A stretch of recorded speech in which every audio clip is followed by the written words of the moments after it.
If you have a company, you can carve out a percentage of that, send that, it's called a complex asset, to a donor advised fund before the sale, and have that go into the donor advised fund. You don't get a deduction, but it will be funded with the proceeds when that business is sold. And those dollars will not be taxable to you because they're now owned by the donor advised fund, and they'll continue to grow, and it'll be a source now for future charitable decisions you want to make in the future.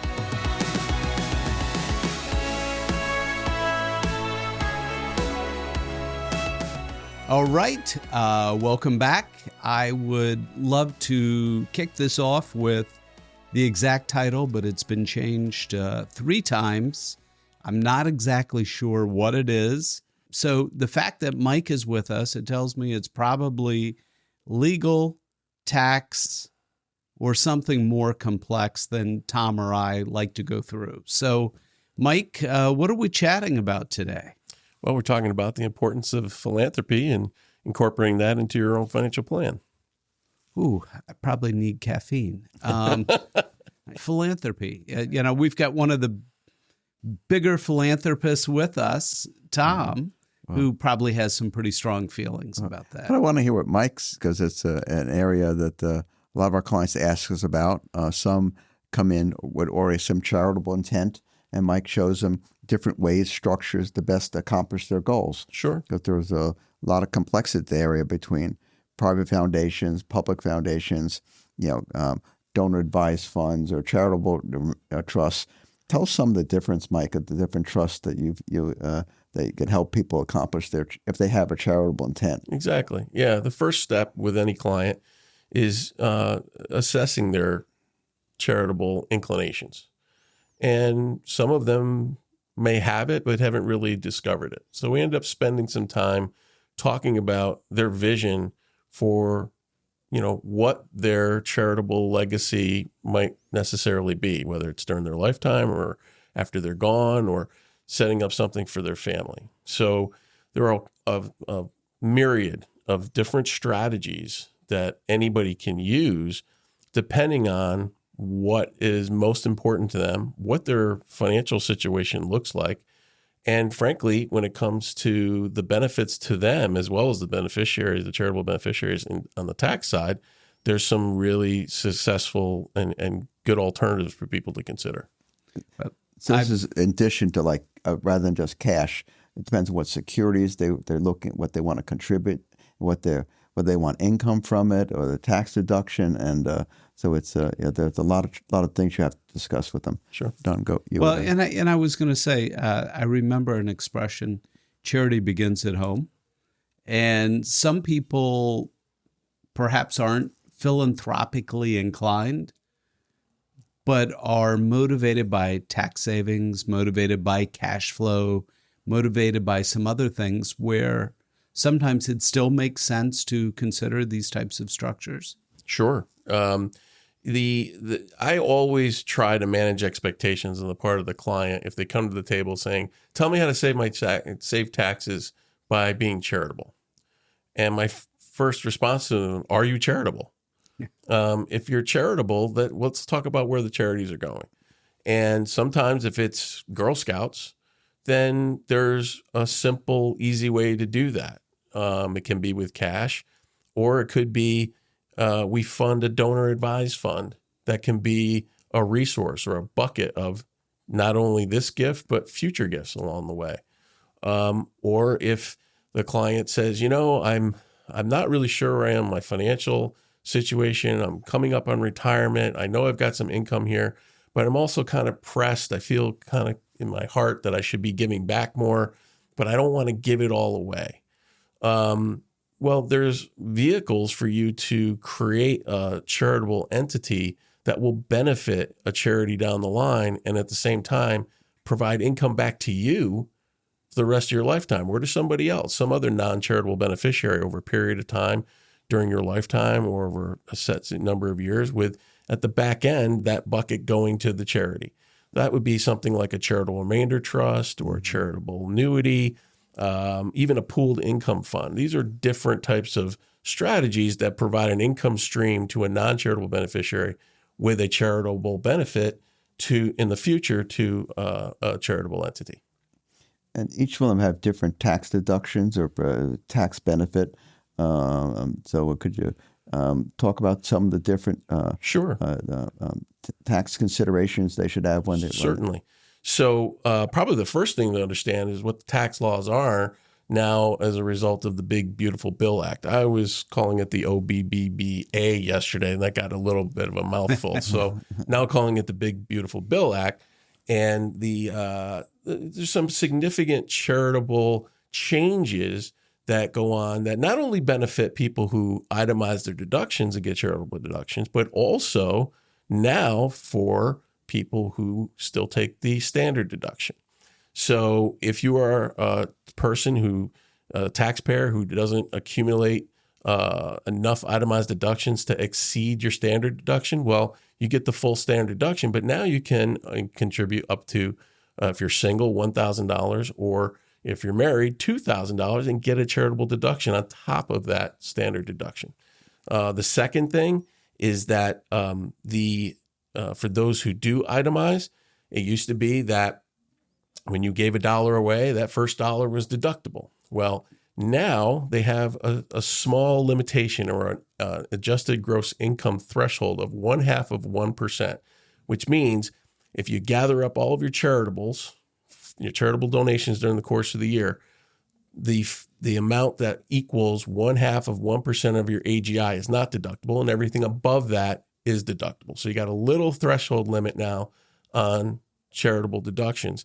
And then finally, for the highest marginal tax bracket taxpayer at 37%, your charitable deductions, still subject to that threshold, will now only give you a 35% deduction versus 37 because you're paying at the highest bracket. So those three things are probably the major things that came out of the Big Beautiful Bill Act. In terms of deductibility, there are still rules around making charity based on both what you're donating, cash, or appreciated securities, public securities.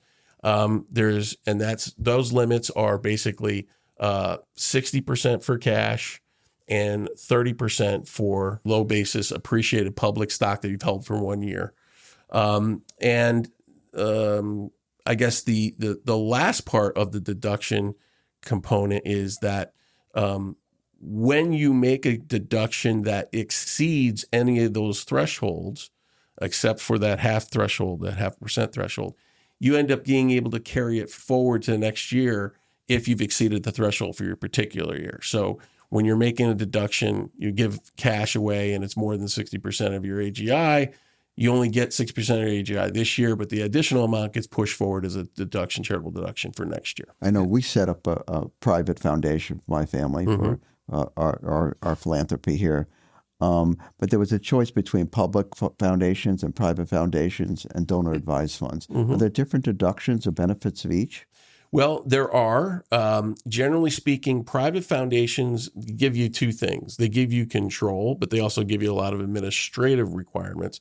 But it does allow you a little more flexibility in terms of where you're able to direct funds and resources from that private foundation. Can I stop you for a second? Private foundations versus donor advised funds. Donor advised funds or anything else? Yeah. So private foundations, do I remember correctly that those are better by virtue of the complexity and cost for those individuals who are donating or wishing to transfer much larger sums than maybe a donor advised fund? Yes, I tend to agree that private foundations, in my mind, are generally for the, I hate to call it ultra high net worth, but unless you're giving away or setting up a plan to give away starting with $10 million, the cost and hassle associated with continuing to, you got to file tax returns, you got to follow the rules, and we can talk about all the things that come with the rules foundation, but you end up taking on a lot of responsibility for compliance for that, frankly, is now a nonprofit entity that has to file every single year. And so you can save money from having somebody to do it, but you're ultimately going to be paying somebody else to give you advice on how to do it. Sure. When you're talking about limits, the limits do change, particularly on, say, appreciated securities, public appreciated securities. Instead of 30%, it's 20% for private foundations. And the cash, I believe, is down from 60 to 50. But I'd have to double check on that number. But the bottom line is that when you're creating a private foundation, the idea is it's going to be more effort, more cost, and basically an annual requirement to run it like a business almost. When you do something such as a donor advised fund, and maybe we should discuss what a donor advised fund is. A donor advised fund is essentially a charitable account created by a larger public foundation that they put your name on it, and I call it effectively renting a foundation. You pay them a fee to do all the administration, to give you investment options, to manage even the assets, but they give a platform for you to go online and basically decide, send $250 to the Girl Scouts. And you do that very easily. Donor advised funds don't have the limit of the foundation on appreciated stock. That's still at 30%, but it still operates a very similar way to a foundation. You just don't have to do all that administrative work. Well, and when we did a donor advised fund, my wife and I, it was at the end of a year where there was a large transaction, and I realized I could save. I wanted to be philanthropic. I could save some money, but I also didn't want to give all of it to a charity that year. Wanted to be able to dole it out over time to different institutions, but I had a deadline. So for us, it was very easy to be able to transfer that and really manage my income tax situation. And then the other thing that I thought was pretty interesting about those, and keep me honest here, is that there's some anonymity that is involved in a donor advised fund that sometimes isn't available to you with a private foundation. Certainly. When you're filing a private foundation, you're filing a return with the IRS. It's taxed directly back to you and to the organization. With a donor advised fund, you can put any name on it you want. My father passed away about 8 years ago, and he was a high school principal, and a number of parents of children who went through his school wanted to make a contribution to help create a scholarship for him. And we ended up opening a donor advised fund. Now, instead of putting some, anonymous name on it, we put it in the name of my father, and there's a scholarship for 3 kids in his high school every single year now in his name that comes from this donor advised fund.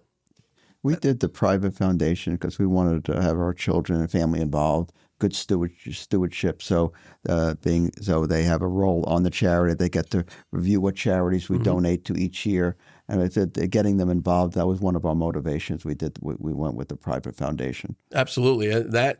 And I kind of equate that when talking to clients deciding between donor advised funds and foundations is looking at it like a business. It's an opportunity to give children not only exposure to finances and good financial stewardship around managing assets and finding the right beneficiaries, but also to see life through the eyes of others who have not lived your life. And you can see what you are deciding to support and how it changes other people's lives. So it's certainly a holistic approach to the idea of being philanthropic, but also learning a lot of the fundamental basics of running a business when you have a private foundation. Every time you do that, I get another idea. Yes, it's ringing the bell. Question is, I think you're right, though. I've known a number of families where, Tom, to your point, they try to get the kids together, the grandkids together. And, each one is told to come with a charity, make an appeal for the family funding that. And it becomes an annual event, bringing everyone together, continuing to foster values that were really important to, parents, grandparents, which is very difficult to replicate. And working in family office in the past, I had a number of families who we created this kind of philanthropic cascading approach through foundations, through charitable and charitable remainder and charitable lead trusts, and even donor advised funds. And when we brought the family together, the first step was communication to talk about the vision of frankly, the patriarch is what he thought the values represented in their family. So we spent time in one meeting, not even talking about how much money and what we're going to set up, but talking about the principles and values of what they were going to try to achieve, creating a philanthropic family mission statement. So we've talked a lot about values and a lot about the warm and fuzzy side of this, which is really the biggest side of it. Let's talk a little bit about the numbers and the motivation. I know that often there's a motivation because there's maybe a real asset that has appreciated a lot, and they no longer want that asset. There could be other types of transactions that occur that motivate somebody almost less from an altruistic standpoint and more from a numbers standpoint. Walk through some of those examples where someone doesn't necessarily have to be so philanthropic and one of these vehicles can be attractive or useful. Well, one thing, and this is a simple thing, one thing we haven't yet talked about was the use of the qualified charitable deduction from an IRA. Okay. And what I've found with some clients, very fortunate clients who are now at an age, over age 73, who have to receive a required minimum distribution, but are fortunate enough to not have to need it for their lifestyle. And they say, is there any way I can get out from under the taxation of this? Why I'm taking this, I know you're going to invest it and all those other things.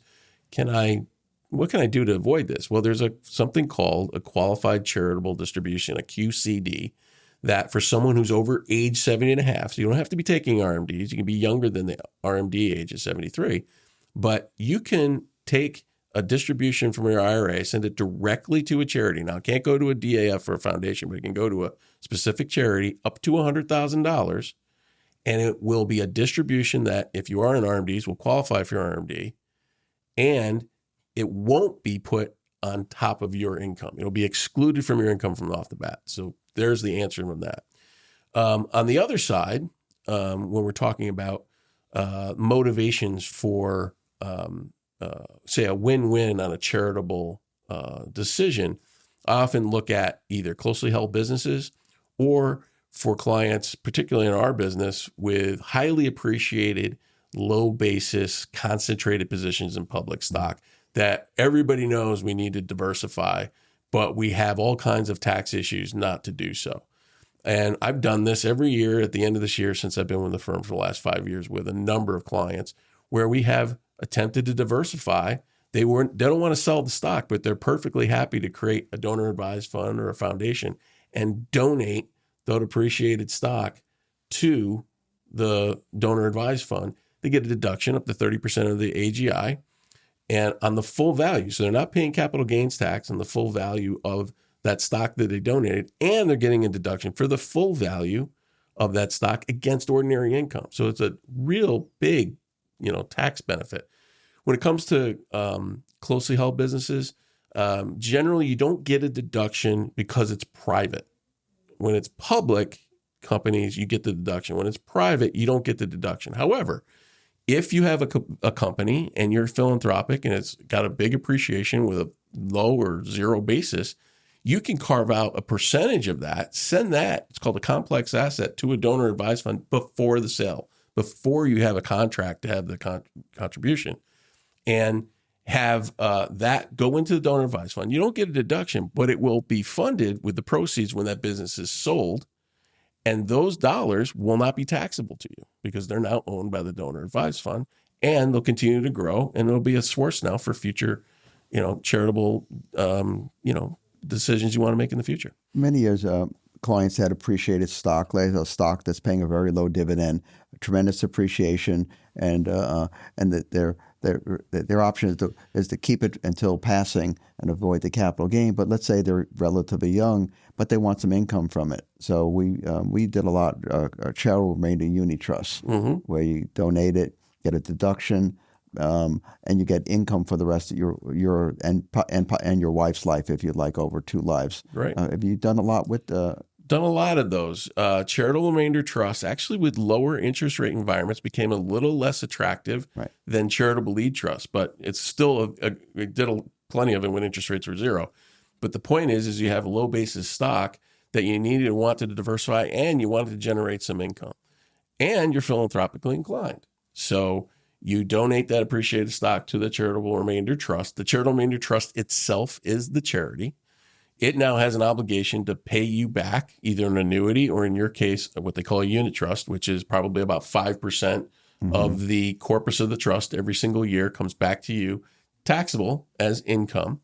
And when the charitable remainder trust sells the stock, they don't pay a capital gain. So you're avoiding paying the capital gain immediately. But when that income stream comes back to you, a portion of it is that capital gain that they realized and gets incorporated into your payment.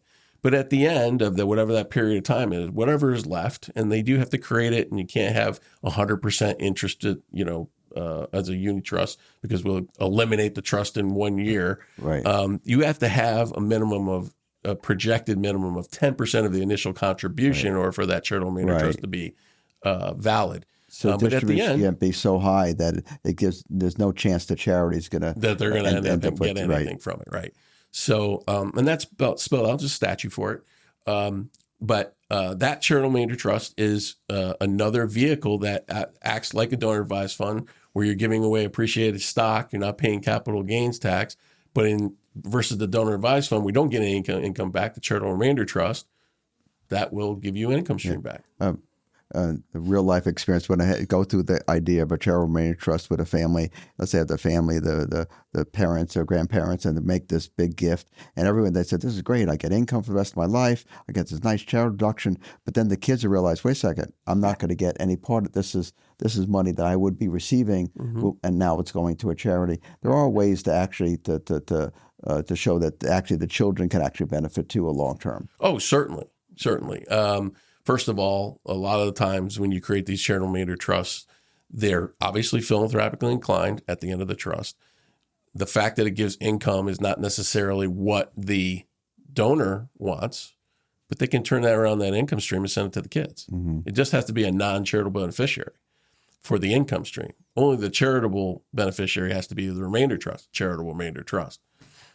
Even though we don't sell insurance because we're fiduciaries, I've also seen when people can buy an insurance policy to replace the principal to the children. The kids then now they're for it because they get actually they get that estate tax free. Yeah, so that's the exact same situation. Instead of giving it to the kids, you take that income stream to the parent. Parents go buy a joint and survivor life insurance policy with that income stream, and it provides a benefit to the kids in another trust, again, outside their estate. We used to just take a portion of the income, so the parents get some income, but the enough income is generated that it could fund that. Absolutely. It's kind of what I said in another podcast yesterday, where any client comes to the advisor who doesn't understand and is intimidated by these things and feels like they need to know the tax rules and all the other rules. I say, just tell us what you want to have done. It's our job to help educate you.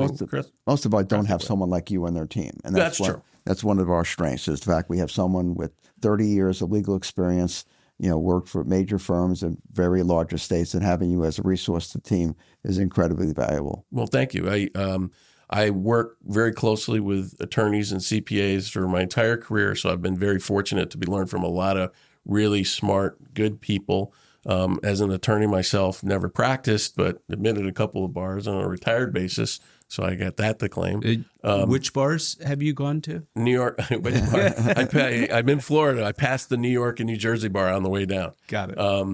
But the idea of it is that the coordination. You don't have to have my background as an advisor necessarily to get this done for a client, because when you have the basics and you can communicate the basics and let's get it in the hands of the experts on the outside, the attorneys and CPAs who can really refine around your particular situation, and the situation as well as an advisor, that's an unbeatable team in terms of helping a client. Well, and I would say to someone like you, where you already are doing the financial plan that many advisors do, but then have the legal underpinning to understand how to incorporate some of this in there creates a pretty valuable experience for someone. Having said that, we do recommend clients have their own individual counsel. So Mike is a resource. I call him an ombudsman, an advisor and help people to get their ideas, their thoughts together.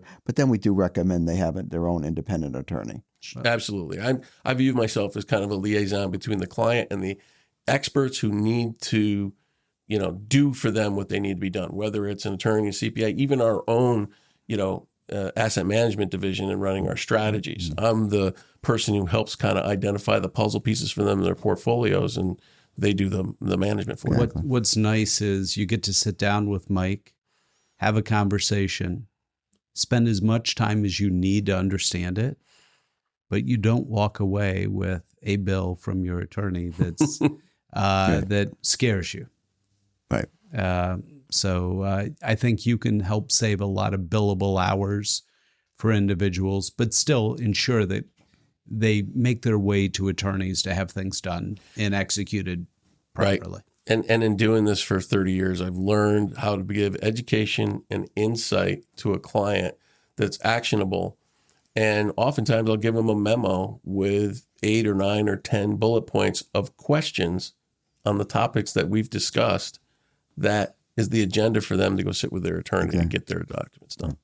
So if somebody's interested, they are watching, this kind of sparked some interest. What are some of the things that they should do before they come in or sit down or chat with someone? The first thing, and I think it goes back to what I said earlier in the conversation, is sit by yourself and think about what's most important to you when it comes to philanthropy. If we were talking about a philanthropic goal here that you need to accomplish, it's unfortunately the advisor, as much as I know a client, I don't know your inside your mind. I don't know everything about your life. So the things that move you, that make you think about how you would give back, that's how you create the vision. You immediately will think of things that you would want to be part of, whether financially or otherwise. And so creating that vision before you come to the advisor, not the solution, but what you would want to happen and maybe how you would like to be remembered in your own legacy. That's probably the number one thing to do. When you have a relationship with an advisor and you know that there's some things that you want out of it and you want to coordinate, like income, like taxes, and like philanthropy, coming in with that vision allows me in the first 10, 15 minutes to say, okay, here are some strategies. Let me explain these to you and how they work and why I think it's appropriate for you. And so whether it's a client who should be using a QCD, qualified charitable deduction, right? Whether it's a client who should consider a donor advised fund, whether it's a family who's done everything but have not yet done family foundation and they can't figure out how they would otherwise want it to go, how they would want that set up and what everybody's input would be. There's actions that comes from all that and steps to take. And I remember hearing from a few charities and talking to them that one of the problems they have is someone, pick a religious institution, a church. Tom's a longtime parishioner, always helped support X or Y, but when Tom's gone, that stops.